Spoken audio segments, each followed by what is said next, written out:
고린도전서 1장 1절에서 3절입니다. 고린도전서 1장 1절에서 3절입니다.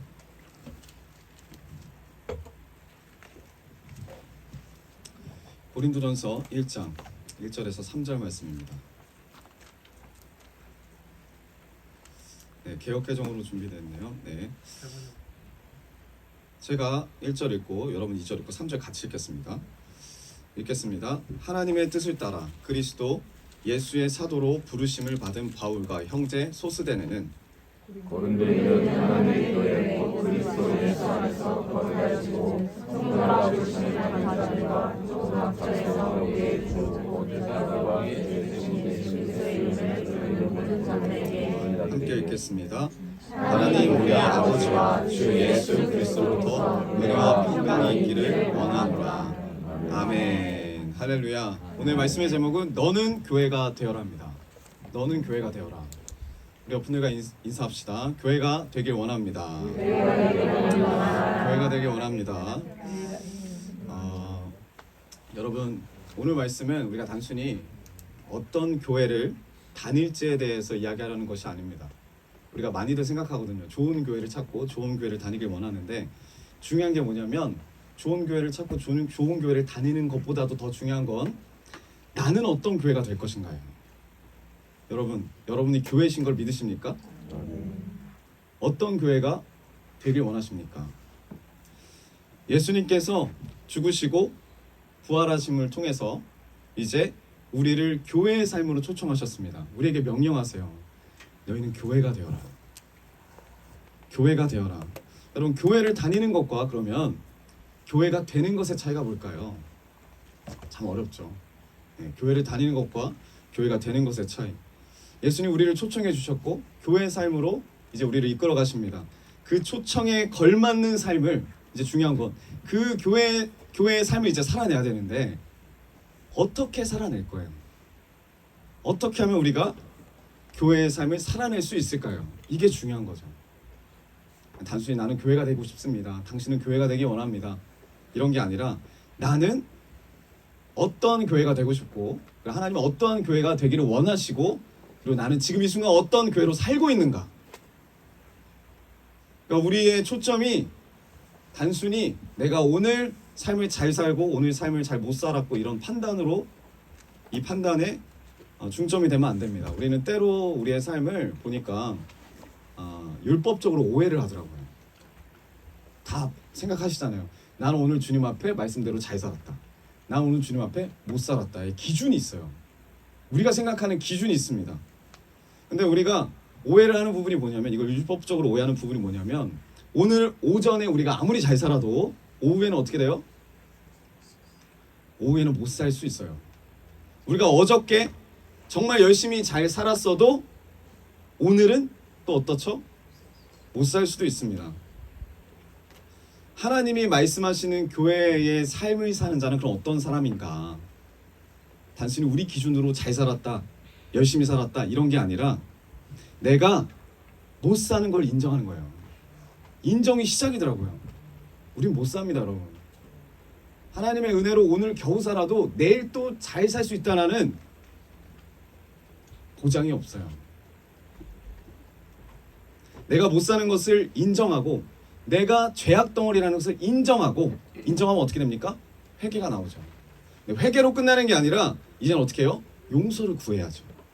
주님 앞에도 용서를 구하고 내가 상처를 준 사람들한테 용서를 구하고 그리고 내가 구하는 것뿐만 아니라 또 내가 용서를 받아줄 수 있는 사람이 돼야죠.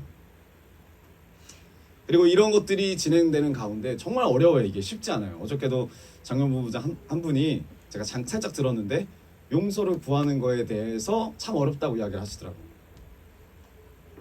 용서를 구하는 게 어렵습니다. 왜 어렵죠? 자존심이 있어요. 우리 안에.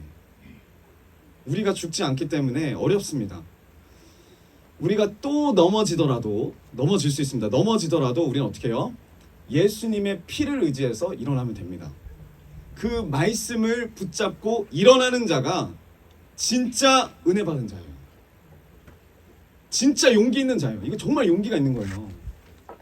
그리고 진짜 삶을 사는 자예요. 교회의 삶을 사는 자. 우리가 잘 살았다 못 살았다는 저는 그렇게 생각해요. 왜냐하면 저도 못 사니까. 그 기준을 잘 생각해 보면 그렇더라고요. 내가 오늘 하루 이 말씀 붙들고 살았나? 또 물론 맞을 수도 있지만 이 말씀 붙들고 살았어도 쓰러지거든요. 낭망이 되거든요. 낭망이 됐음에도 불구하고 다시 주님을 붙들고 일어나는 자, 이러한 삶을 사는 자, 이게 교회더라고요. 오늘 미워하더라도 내일 주님 붙들고 사랑하는 자, 용기를 내서 사랑하는 거죠. 주님이 주시는 사랑을 붙들고, 이것이 우리의 관심이 될 줄 믿습니다. 네, 내가 넘어짐을 인정해야 돼요. 내가 넘어짐을 인정하고 이 예수 그리스도의 복음과 진리를 받아들이면 다른 이도 용납할 수 있습니다. 더 이상 우리가 율법으로 살지 않기 원합니다. 우리 옆분들과 인사합시다. 율법으로 살지 맙시다. 아멘. 그래서 우리가 질문을 해봐야 돼요. 나는 이 은혜 받은 자의, 그러니까 교회죠. 교회로서의 삶을 사는 자로서 자유함을 누리고 있느냐. 이런 사람들은 자유합니다. 넘어져도 자유해요. 힘들지라도, 힘들 수 있죠. 힘들지라도 자유해요. 여러분, 저희 집에 에어컨이 그 가스가 이렇게 또 계속 빠져가지고 에어컨을 이렇게 다시 가스를 하려고 불렀습니다. 그분을 불렀는데 제가 분명히 그분께 말씀드렸어요. 신한빌라 창문이 이렇게 주저앉잖아요. 오래돼서 창문 빼면 위험하니까 창문 빼지 마시고 해주시면 어떨까요? 그랬더니 이제 그분이 이렇게 이야기하시는 거예요. 제가 한두 번 한 것도 아니고 이때까지 에어컨 전문가인데 걱정하지 마십시오. 고객님 걱정하지 마시고 안에 들어가 계십시오. 그래서 제가 믿고 이제 들어갔죠. 들어갔는데 또 이렇게 불안한 거예요. 왜냐면 이제 창문이 거의 한 60도 정도 휘어 있더라고요. 이렇게 빼려고 안 빠지는 거예요. 안 빠지는 거죠. 근데 제가 기억하기로는 저번에 에어컨 가스를 넣을 때는 창문을 안 뺐거든요. 그래서 제가 다시 말씀드렸어요. 창문을 안 빼도 에어컨 가스 넣을 수 있어요 라고 말했더니 그분이 이렇게 말씀하시는 거예요. 이거 빼야지만 넣을 수 있어요. 그리고 나서 한 5분이 안 돼서 그 유리창이 박살이 났습니다. 네, 그 유리창이 박살이 났어요. 제 눈앞에서 박살이 났는데 제가 걱정이 되는 거죠. 유리창이 걱정이 되는 게 아니라 그 유리창 파편을 그분이 다 맞으셨어요. 네, 다행히 머리를 숙여서 머리로 떨어지고 여기 반팔이라서 이제 팔에 다 이렇게 하는 거예요. 결과가 어떻게 됐습니까? 유리창이 깨졌죠.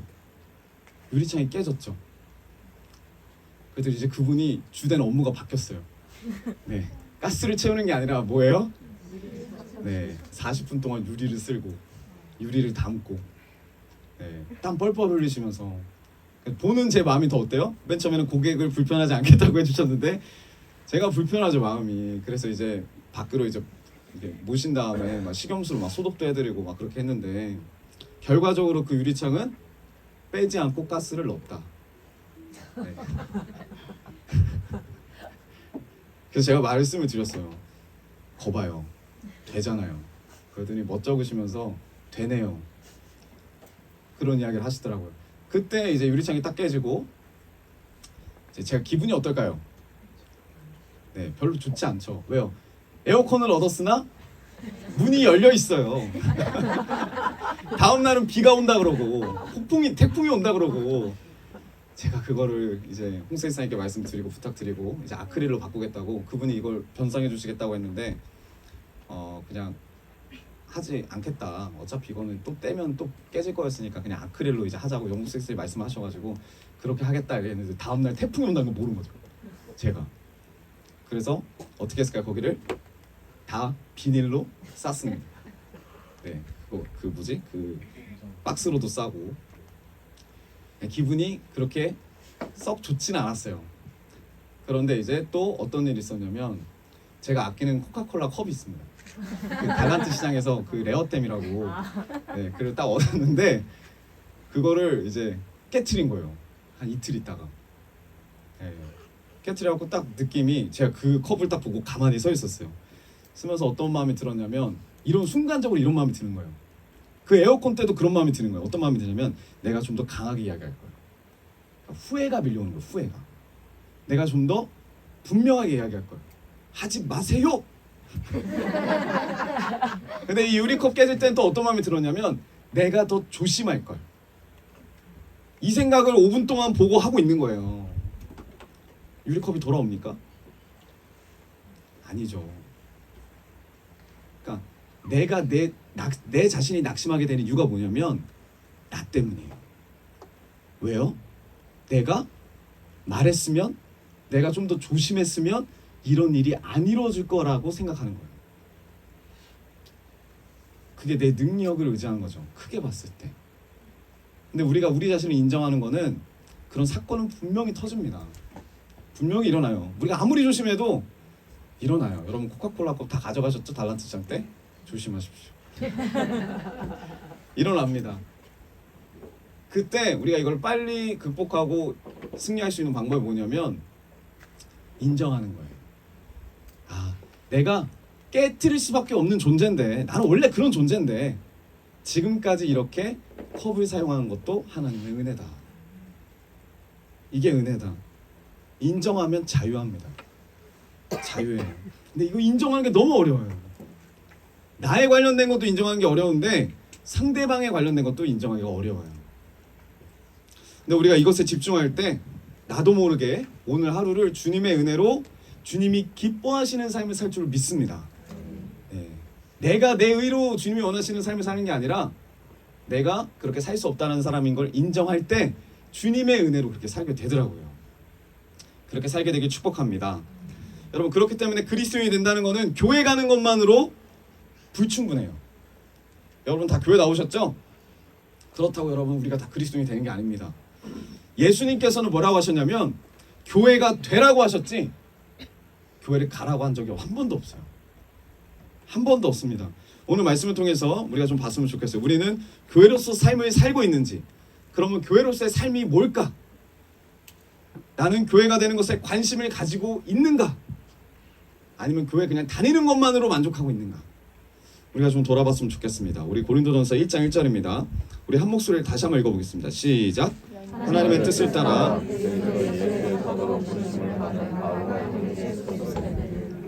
자, 누가 고린도에 편지를 쓰고 있죠? 우린 다 바울이라고만 생각하는데 바울과 누굽니까? 네, 소스데네. 소스데네라는 사람이에요. 소스데네. 먹는 소스가 아니라 네, 소스데네. 이 소스데네가 누굴까요? 우리가 사도행전을 같이 읽었으면은 알 수 있습니다. 근데 눈빛들을 보니까 모르는군요. 네, 누구길래 바울과 동역하면서 지금 고린도 교회, 정말 중요하고 큰 교회거든요. 이 고린도 제가 예전에 한번 설명해 드렸거든요. 고린도가 어디였냐면 그리스에 있는 한 도시인데 그리스의 수도였어요. 우리가 생각하는 그리스의 수도는 어디죠? 아테네죠. 아테네는 이 고린도의 잽이 안 되는 진짜 큰 도시가 바로 고린도였습니다. 고린도. 그러면서 제가 고린도 운하도 보여드렸죠. 그때 운하도 보여드리고, 고린도 하면 사람들이 딱 떠오르는 게 이거예요. 타락한 도시. 네, 몸을 파는 사람들의 집단. 아주 죄악이 가득한 도시. 이게 그냥 고린도의 닉네임이었어요. 근데 그 고린도에 교회가 있대요. 그 교회에 누가 편지를 썼대요? 오늘 바울과 소스데네. 근데 이 소스데네는 어떤 사람이길래 바울과 같이 동역할 수 있을까? 이 편지를 함께 쓸 수 있을까? 그 교회에. 사도행전 18장 17절 한번 보겠습니다. 사도행전 18장 17절. 네, 앞에 없습니다. 사도행전 18장 17절. 제가 한번 읽어드릴게요. 모든 사람이 회당장 소스데네를 잡아 법정 앞에서 때리되 갈리오가 이 일에 상관하지 아니하니라. 무슨 사건이었었냐면 고린도에서 이제 바울이 복음을 전하니까 이 바울을 이제 고소를 한 거예요. 그래서 바울이 재판을 받습니다. 근데 그 재판 가운데 이 바울이 무죄가 돼요. 네, 무죄가 판결이 돼가지고 풀려났는데 유대인들이 이 고소를 했거든요. 유대인들은 분이 안 풀리는 거예요. 이 바울에 대해서. 그래서 어떡합니까?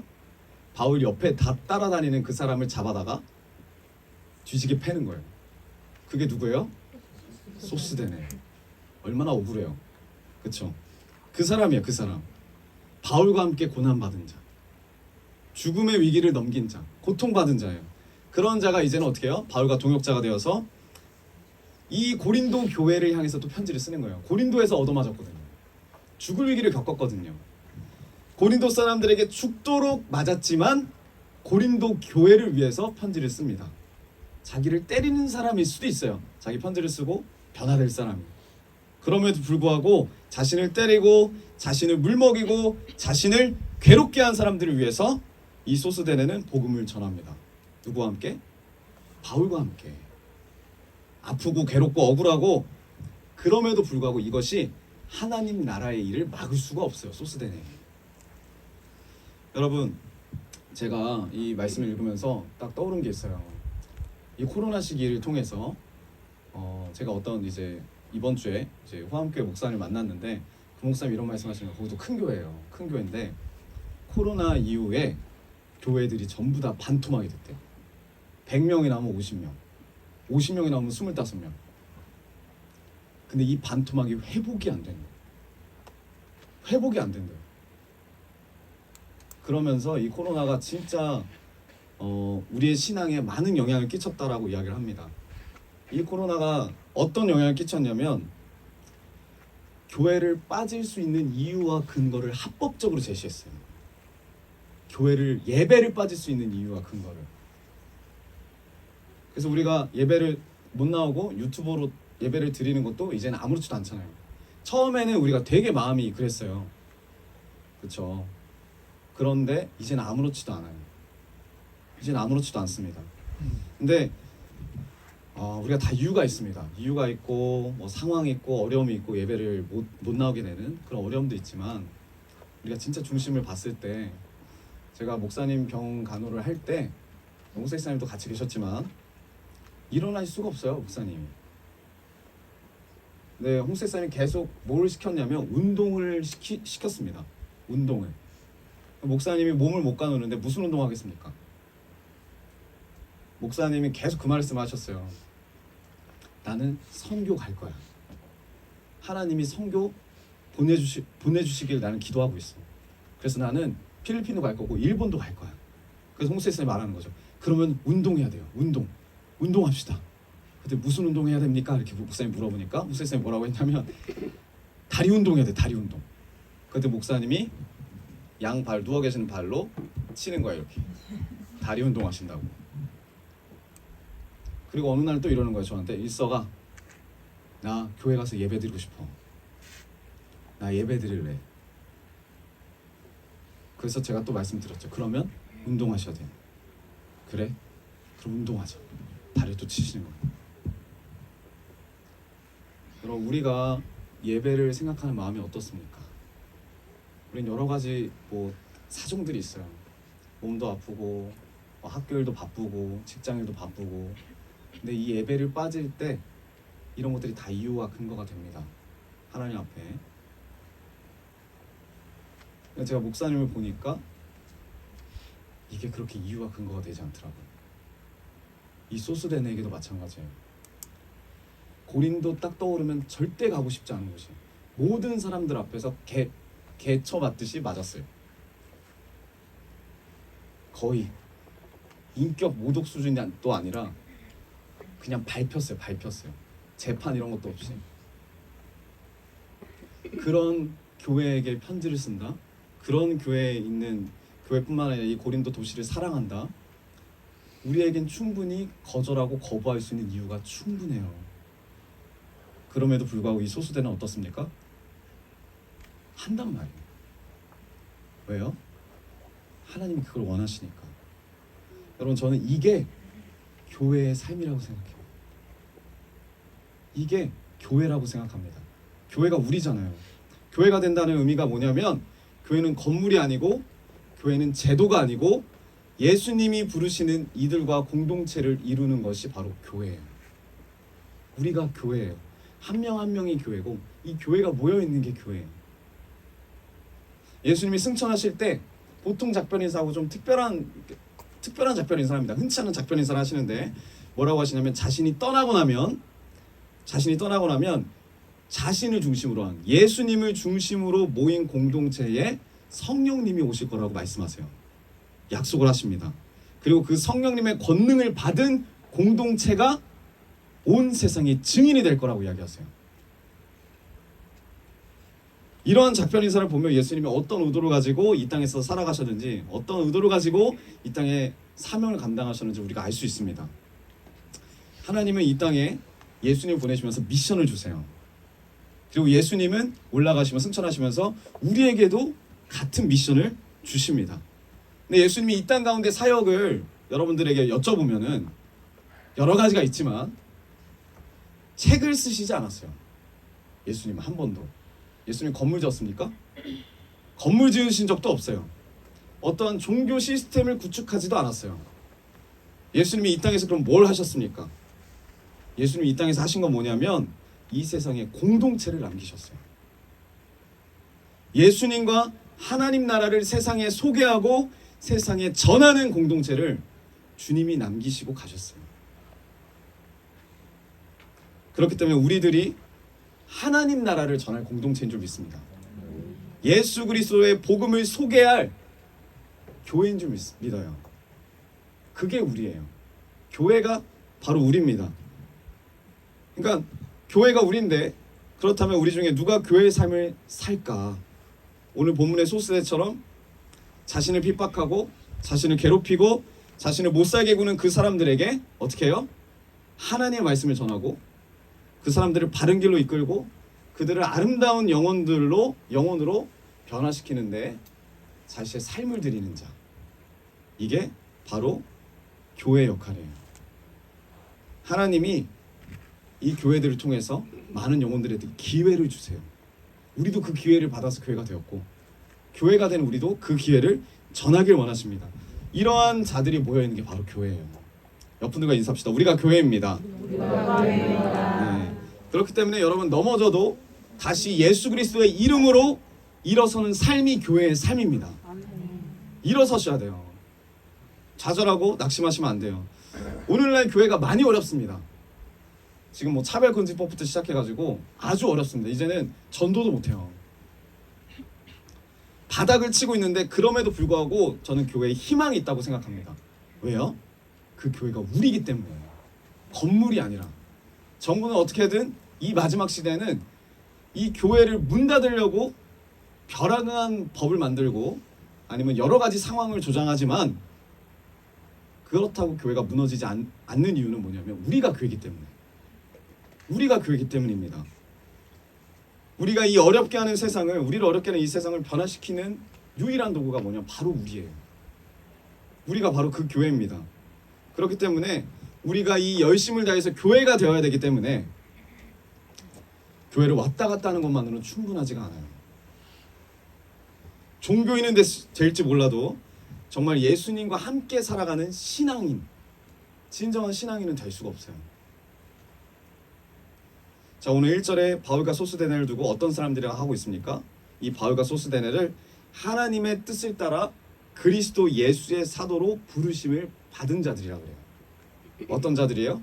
하나님의 뜻을 따르는 자, 그리고 부르심을 받은 자. 이거 누가 썼어요? 본인들이 보는 이름을 썼어요. 바울과 소스데네가.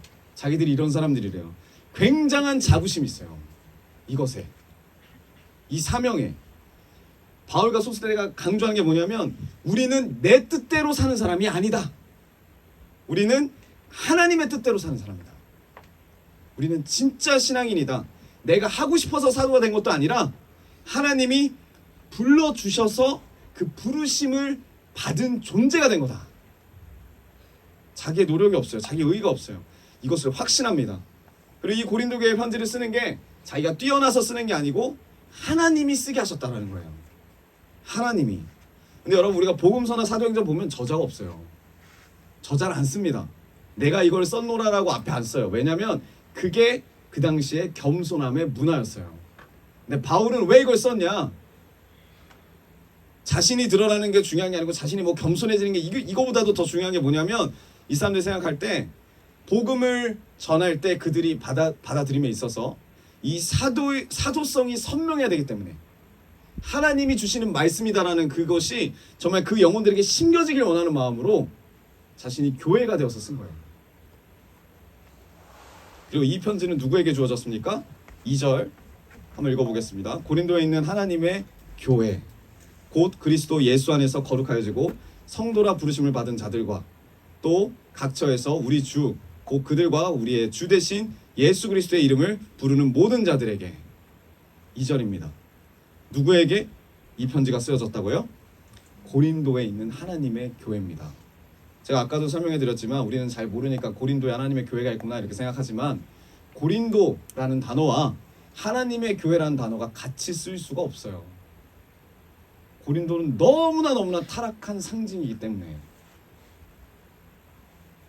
너무나 타락한 도시고 음탕하고 정말 죄악이 가득한 도시, 이런 타락한 세속 도시에 하나님의 교회가 있다는 걸 우리가 어떻게 이해할 수 있습니까? 이해가 안 돼요. 이해할 수도 없고. 근데 하나님이 하시는 일들이 다 이런 일이에요. 우리가 그 고린도라는 거죠. 타락한 죄악 덩어리, 그 가운데 예수의 이름이 오시고 우리가 교회가 되었습니다. 하나님이 절대 우리를 포기하지 않으세요.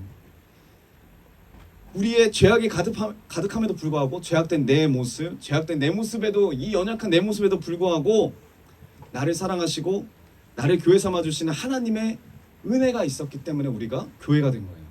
우리가 이 자리에 있어요. 우리가 이것을 기억해야 돼요. 사단은 계속 우리를 공격하고 깎아내립니다. 그 목사님이 진짜 이런 말씀 하시더라고요. 뭐라고 하셨냐면 이런 말씀 하셨어요. 지금 시대가 너무나 악하다. 제가 좀 충격받은 이야기가 있는데 1960년대 전후로 우리나라 인구가, 신생아 태어나는 그 인구 수가 1년에 몇 명이 태어날 것 같습니까?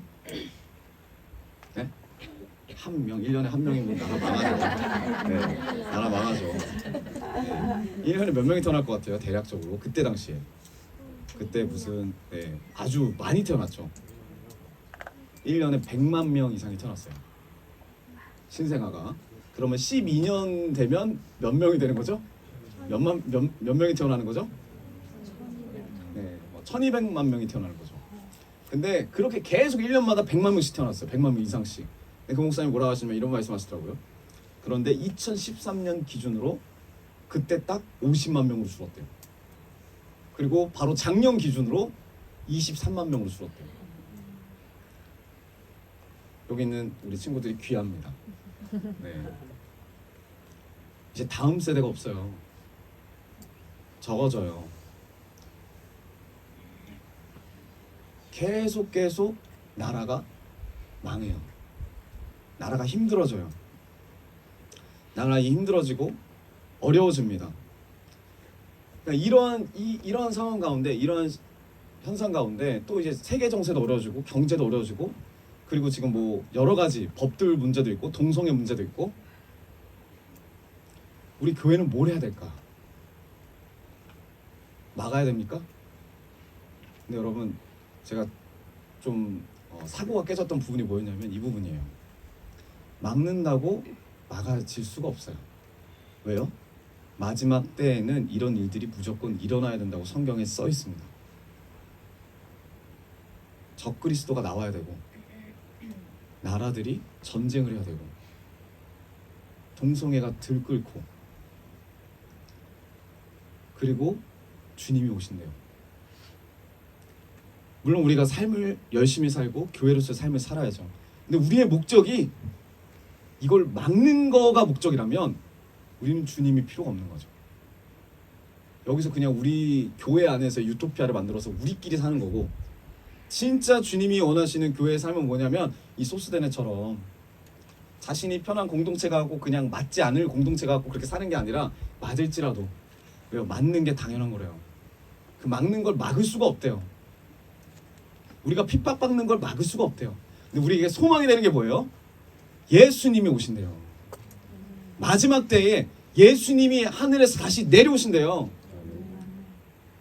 천국을 우리에게 주시기 위해서. 지금 이 마지막 때에 여러분, 이 기대가 있어야 돼요. 이 기대가. 그러려면 우리가 살지 못하는 것을 인정하셔야 돼요. 우리가 아무리 열심히 살아도 이 죄악된 도시 가운데 빠져있는 우리가 죄악을 안 지을 수가 없고, 늘 이긴다고 할지라도 쓰러지고 넘어질 수밖에 없는 게 우리예요. 이걸 인정하셔야 돼요. 제가 예전에 그 이찬수 목사님 설교를 한번 들은 적이 있는데, 그 목사님 이런 말씀 하시더라고요. 오카노 목사님 아래 있었잖아요. 그래서 오카노 목사님이 이제 다음 이제 후계 구도를 주님께 기도를 할 때 이창수 목사님 불렀다는 거죠. 네. 이창수 목사님이 그때 중고등부 엄청나게 부흥을 일으키고 교회 안에서도 되게 인정을 많이 받는 그런 입장에서 이창수 목사님을 딱 부른다. 그러면은 교회 성도님들이 어떤 마음을 가질까요? 다음이 정해졌구나. 이창수 목사님인가? 근데 이창수 목사님 불러서 오카노 목사님 뭐라고 했냐면, 내가 기도를 해봤더니 우리 목사님은 개척을 하는 게 좋을 것 같아요. 전혀 다른 이야기를 했다는 거예요. 개척을 하는 게 좋을 것 같다. 그래서 그거를 하나님 뜻으로 받아들이고 아무 말하지 않고 나와서 개척을 했다는 거예요. 그럼 뭐 처음에 시작할 때 그래도 이제 큰 교회 나왔다가 이따가 나오셨으니까 한 70명 정도로 시작하신 것 같아요. 40, 50, 70 이 정도에서. 그런데 이들 중에서 이 이찬수 목사님한테 계속 메일을 보내고 이제 이야기를 하는 게 뭐냐면 이런 이야기를 하셨다는 거예요.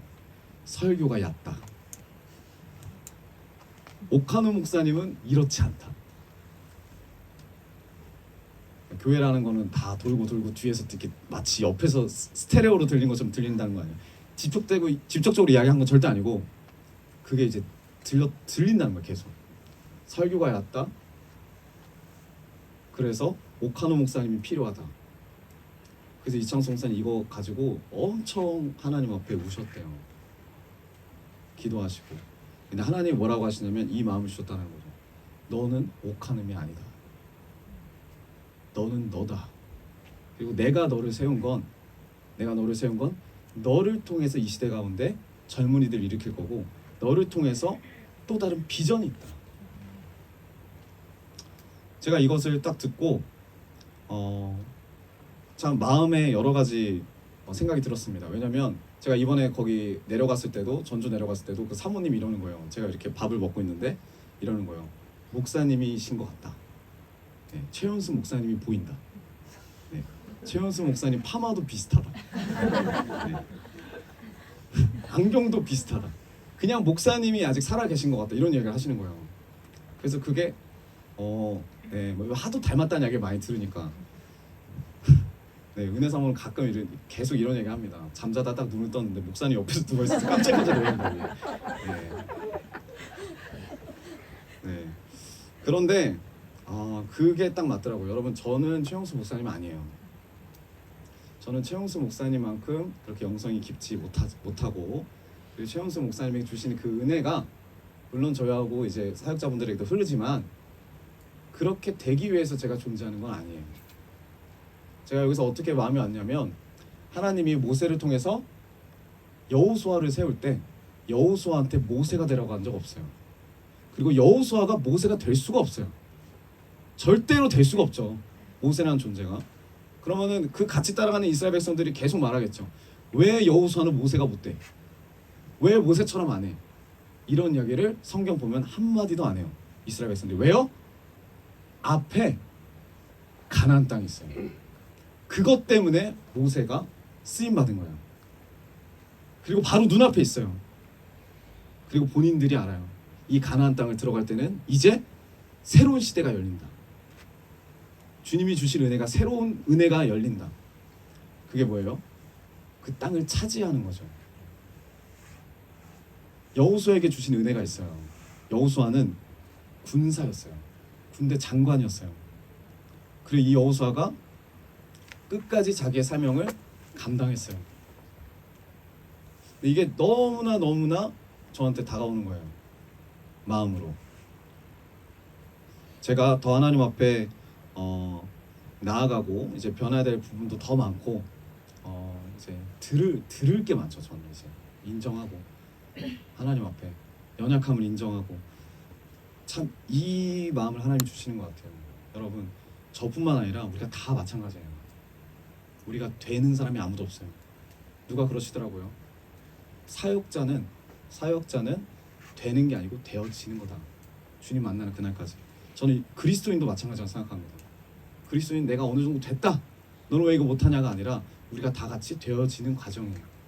예수님의 모습으로, 예수님의 형상으로. 그 마음으로 나아갈 때 인정하는 거예요. 내가 그런 존재다. 내가 이럴 수밖에 없다. 그렇지만 하나님의 은혜로 내가 있는 것이다. 네.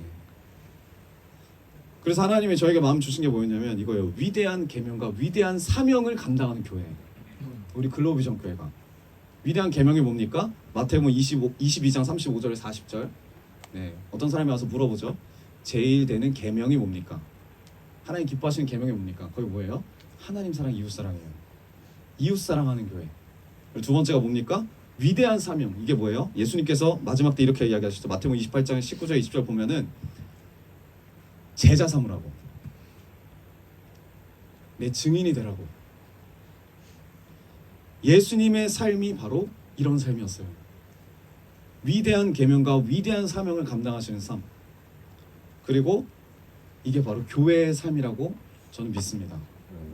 네. 여러분, 저는 항상 이렇게 생각했어요. 우리 교회 안에 선교가 되게 강조가 돼 있지만 선교는 옵션이라고 생각하시는 분들이 많아요. 신앙생활 여기서 하지만 뭐가 되면은 선교를 가는 거고 못 되면 못 가는 거고, 그게 아니에요. 선교는 옵션이 아니라 선교는 우선순위예요. 주님 앞에. 왜? 중요한 사명이니까. 우리가 이런 교회로 세워지기 원합니다. 제가 전주 성삼교회 목사님하고 연락이 돼서 전화를 받았는데 그 계명 형제한테 이제 교회를 소개시켜 준대요. 이제 돌아갔어요, 계명 형제가.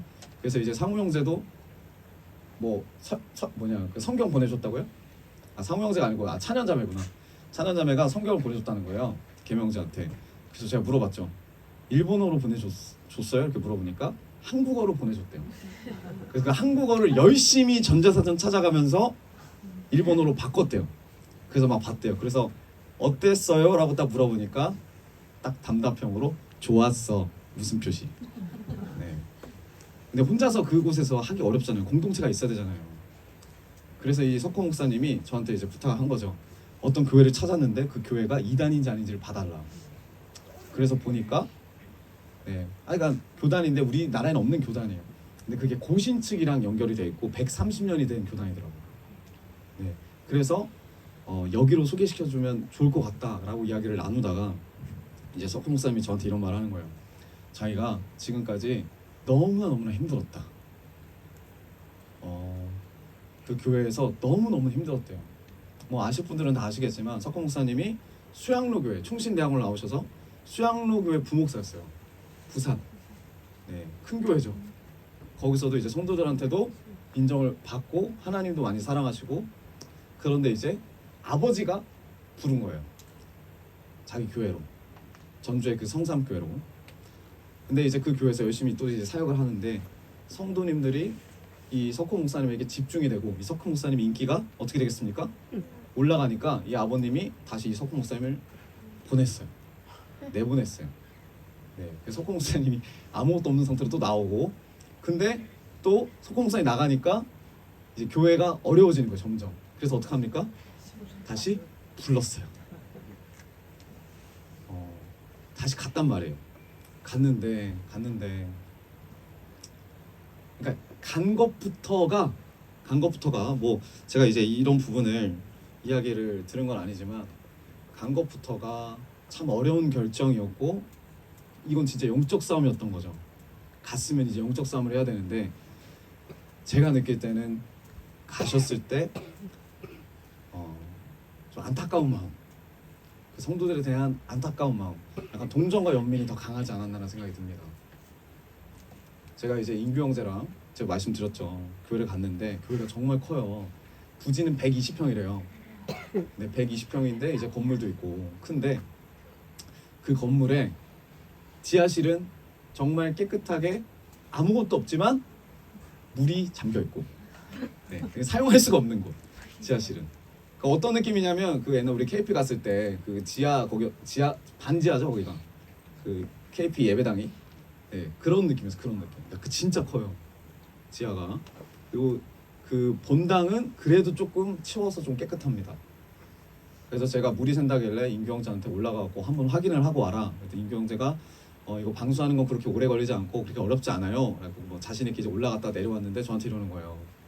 정 원사님 올라가 봐야 되실 것 같아요.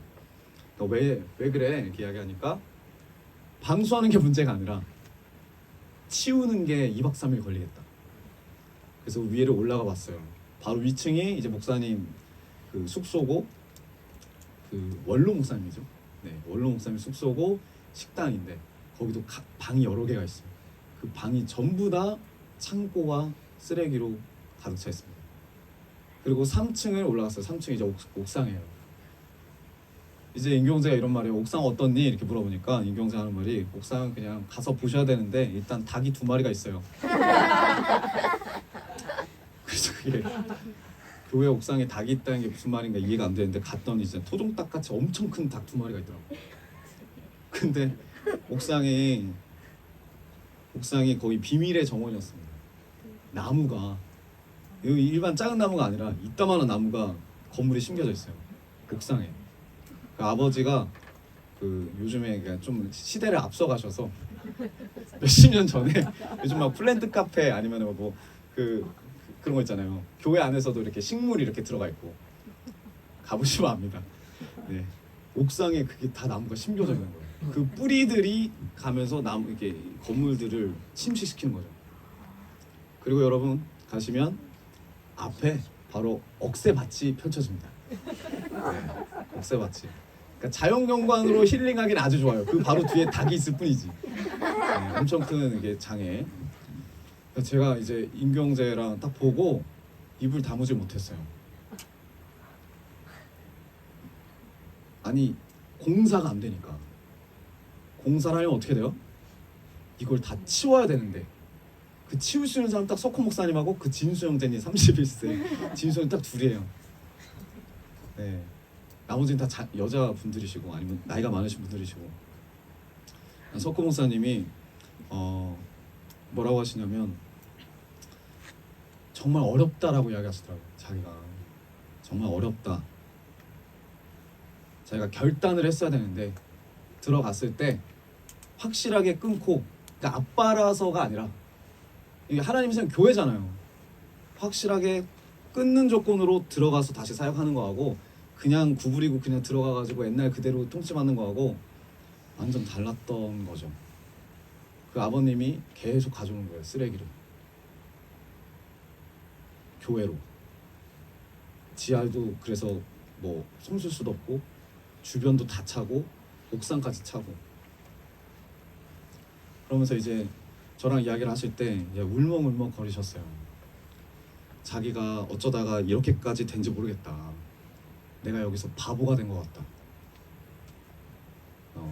근데 이제 그런 삶을 모르다가 자기는 그냥 이렇게 헌신만 하고 희생만 하고 그렇게 사랑만 한다고 생각하고 살다가 이번에 우리 교회에서 이렇게 딱 가고 나서 예전에 그 수양로 교회에서 이렇게 청년을 맡으신 것 같아요.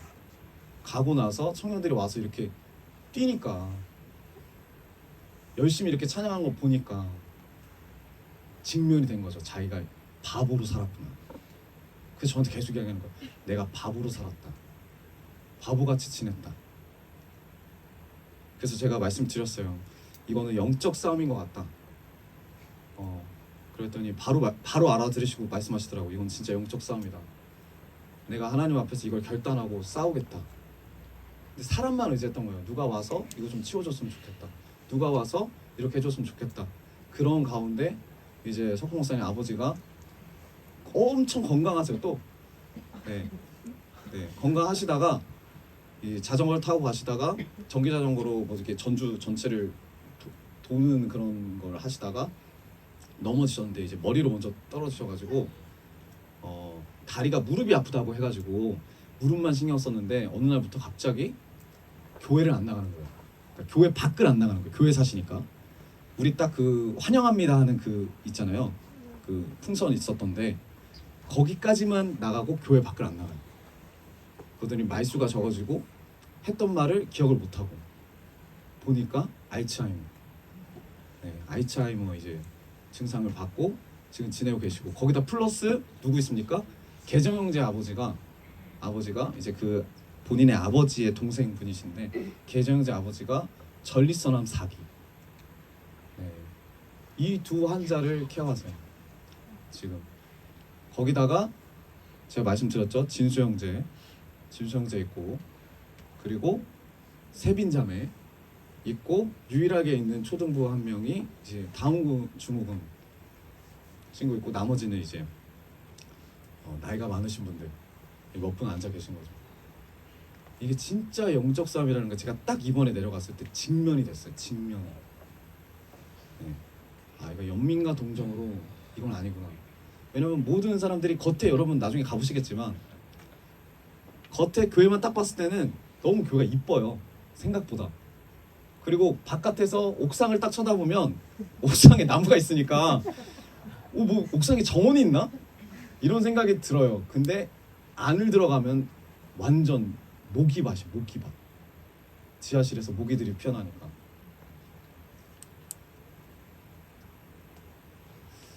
이제 하나님께서 우리 교회에게 주신 마음이 뭐냐면 우리 교회를 넘어서서 우리 교회 밖에 있는 영혼들과 교회를 세우기 원하세요. 그 비전을 주시더라고요. 나중에 하나님이 기회를 주시면 이 성산교회도 갈 거고, 네. 영적 싸움 하시고 가셔야 돼요. 그리고 나중에 또 남원에 정말 시골에 있는 교회도 갈 거고, 필리핀만 있지 않아요. 네. 우리나라에도 필리핀과 같은 상황에 있는 교회들이 많아요. 우리가 기억해야 될 건 뭐냐면 우리가 고린도였다는 거죠. 우리가 그런 죄악 덩어리예요. 그런 우리를 교회로 만드시고 교회로 이끄시는 하나님의 은혜를 기억하셔야 돼요. 네. 그래서 고린도전서 1장 2절 곧 그리스도 예수 안에서 거룩하여지고, 거룩하다는 말이 그거죠. 분별되고 구별되고 다르게 산다는 뜻입니다. 나는 고린도지만 하나님께서 나를 교회로 불러주셔서 이제 예수 그리스도 안에서 거룩해진 거예요. 예수 그리스도 안에서. 그래서 이제는 나는 이전의 내가 아니라 새로워진 존재예요. 그래서 제가 말씀드렸듯이 비포와 애프터가 정확해야 돼요. 못 살아도 돼요. 넘어져도 돼요. 하지만 비포와 애프터가 정확해야 돼요. 하나님의 나라, 그 하나님 나라에 주님이 우리를 초청하셨어요. 이웃과 사랑을 나누고 이웃에게 복음을 전하는 이 미션에 우리를 초청하셨습니다. 그래서 하나님 나라는 친절과 환대가 넘치고 정의가 빛나는 거예요. 하나님께서 우리 한 명 한 명을 그 교회로 부르셨어요. 근데 절대 교회만 다니라고 하진 않으셨다는 거예요. 교회로 부르셨지. 그렇기 때문에 주님은 우리가 예수 그리스도의 이름을 가진 교회가 되길 원하십니다. 우리 옆에 분과 인사합시다. 교회가 됩시다. 네. 그래서 어떻게 살아야 하는가? 고린도서 1장 2절 이제 뒷부분 성도라 부르심을 받은 자들과, 자 성도라고 부르심을 받은 자들이라는 거예요. 우리가 성도라고 부르심을 받았대요. 세속적 가치를 따르고 세상 중심으로 살던 우리를 주님이 이제 불러주셨어요. 그곳에서 우리를 꺼내주셨어요. 예수님의 이름으로 사는 우리로. 그게 바로 교회예요. 여러분 교회입니다.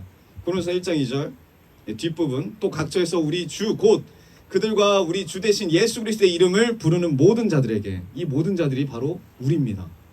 이 모든 자들이 바로 교회예요. 여러분 고린도전서는 고린도 교회 사람들만 듣는 게 아니에요. 2023년을 사는 우리 모두에게 주신 말씀이에요. 하나님의 음성이 좀 있습니다. 주님을 나의 주라고, 예수님을 나의 주인이라고 고백하는 우리들이 교회인 줄 믿어요. 우리가 교회예요. 이 교회는 회당이 아니에요. 회당은 율법이 충만한 곳이에요. 회당이 아닙니다. 교회는 회당과 달랐어요. 그리고 일주일에 한 번 아니면 한 달에 한 번 가는 성전도 아니에요. 예수 그리스도에 의해서 탄생한 교회는 전혀 새로운 공동체예요.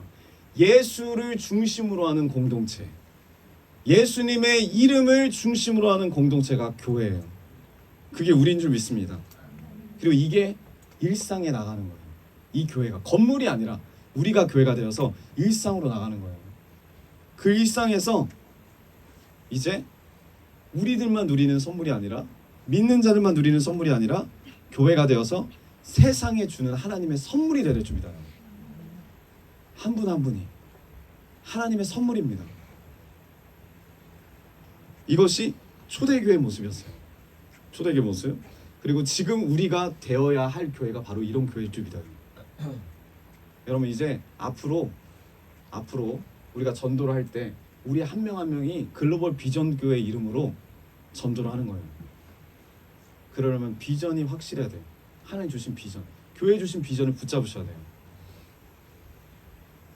위대한 계명과 위대한 사명을 감당하는 교회. 이 시대 가운데 젊은이들 중에 10명 중에 한 4-5명이 약을 먹어요. 우울증과 공황장애와 그 밖에 여러 가지 어려움을 통해서 개정형제도 약을 먹었고 계속 그런 사람들이 보여요. 많은 이 어려움은 시대적으로 어려운 가운데 그렇지만 그런 자들에게 주님이 우리를 교회로 부르시는 거예요. 교회로 보내주시는 거예요. 지금 인구가 줄어드는 이 나라가 망하는 징조 가운데 그리고 또 어떤 세대입니까? 금쪽이 세대라고 하잖아요. 내 자녀가 금같이 귀해요. 그래서 내 자녀만 바라보고 다른 존재들은 상종도 안 하는 거죠. 선생님 이런 게 어디 있어요? 그냥 내 자녀가 중요한 거지. 근데 또 웃긴 건 내 자녀는 부모는 자녀를 금쪽이처럼 여기는데 자녀는 부모로 인정 안 하죠. 지금 이 역순환 가운데 계속 나아가는 거예요. 이 역순환 가운데 다른 이들이 보이지 않습니다. 칼부림이 일어난 나라. 선생님들이 학계 선생님들이 교단에 있는 선생님들이 다 우리나라는 소망이 없다라고 이야기해요. 그리고 또 불과 얼마 전에 선생님들 양쪽 두 반이 선생님이 뛰어내려서 자살했잖아요. 소망이 없대요. 소망이 우리나라에. 세상이 우리 자신을 계속 공격하고 어렵게 해요. 이 고린도 같은 사회 가운데 여러분 사회는 우리에게 답을 줄 수가 없어요. 사회는 우리에게 뭐만 줘요? 진정할 수 있는 약만 줘요. 근데 그 약은 진통제일 뿐이에요. 치유가 되지가 않아요. 평생 진통제 먹고 살아야 돼요. 이 진통제도 적용이 되면은 더 큰 진통제를 받아야 돼요. 근데 이거를 해결할 수 있는 게 누구예요? 바로 교회예요. 누가 교회예요? 바로 우리예요. 우리가 이 예수 그리스도 말미암아 해결되었기 때문에 이 죄의 문제들이 그리고 자유함을 누리기 때문에 우리가 이제 교회가 되어서 그들에게 하나님의 교회를 전하는 거예요. 그 사명이 우리에게 있습니다. 그 사명이 글로벌 비전 교회에게 있어요. 그 사명이 한국 교회에게도 있어요.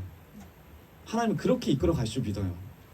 우리는 아직 고린도지만 우리는 아직 죄의 덩어리지만 우리가 어떻게 부르심 받고 교회가 돼요? 고린도전서 1장 3절 말씀처럼 하나님 우리 아버지와 주 예수 그리스도로 말미암아서 하나님 아버지로부터 그리고 주 예수 그리스도로부터 뭐가 온대요? 은혜와 평강이 온대요. 그 은혜는 우리의 죄를 용서받는 거고 한 번 있지만 평강은 계속 주님이 주기적으로 주시는 은혜예요. 이 은혜와 평강이 있기 때문에 지금 우리가 교회로 이 자리에 있는 겁니다. 고린도와 같던 우리가 하나님께서 우리에게 이걸 주셨고 예수 그리스도께서 우리에게 이걸 주셨어요. 이 마음을 가진 자가 서로를 바라볼 때 어떻게 정죄할 수 있습니까? 어떻게 판단할 수 있습니까? 어떻게 이거밖에 안 된다고 말할 수 있겠어요?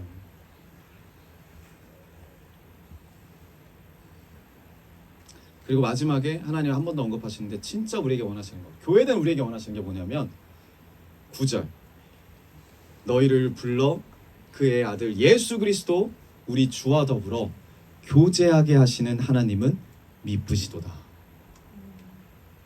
너희가 누구예요? 여기서 교회래요. 교회는 누굽니까? 우리들이에요. 우리가 교회예요. 교회인 우리를 불러서 우리 주 예수 그리스도와 교제하게 하시는 하나님, 이게 하나님의 목적이에요. 교제하기를 원하시는 하나님. 예수 그리스도를 아는 것, 하나님을 아는 것이 영생이래잖아요. 그 아는 게 뭐예요? 교제하는 거예요.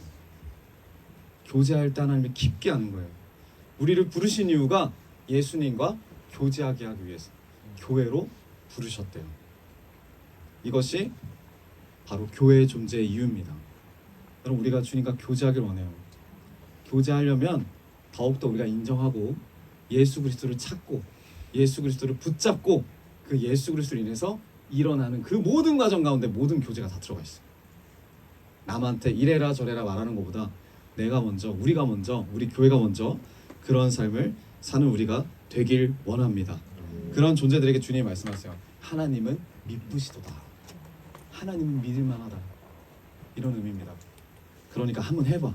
신실하신 하나님, 위대하신 하나님. 우리가 바로 타락한 고린도이고 타락한 고린도와 같은 시대 가운데 살고 있지만 우리를 불러주시고 교제하게 하시고 예수님과 하나님의 신실하심과 놀라운 은혜를 부어주시는 그 주님을 찬양합시다. 지금 이렇게 바울이 고린도전서 1장 1절, 2절, 3절 그리고 마지막 9절을 통해서 도전을 주는 거예요. 여러분 교회를 다니는 자가 되지 말고 교회가 되는 놀라운 은혜가 우리 삶 가운데 이루어지길 원합니다. 우리 이 시간 그런 마음으로